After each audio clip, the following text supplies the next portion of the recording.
সূর্যের এত কাছে কোনো স্পেসক্রাফট আগে কখনো যায়নি, কিন্তু 2018 সালে পার্কার সোলার প্রোব নামের একটি মিশন সেই অসম্ভব কাজটাই করেছে।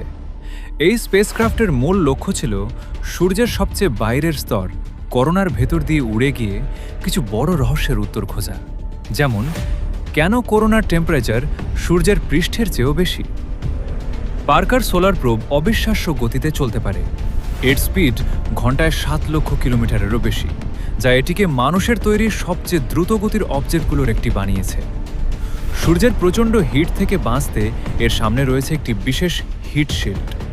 এই শিল্ডের বাইরের দিক 1000 ডিগ্রি সেলসিয়াসেরও বেশি গরম হয়ে গেলেও ভেতরের ইনস্ট্রুমেন্টস নিরাপদ থাকে। নাসার এই মিশন ইতিমধ্যেই সোলার উইন্ড, ম্যাগনেটিক ফিল্ড এবং সূর্যের আচরণ সম্পর্কে এমন তথ্য সংগ্রহ করেছে যা আগে কখনো পাওয়া যায়নি।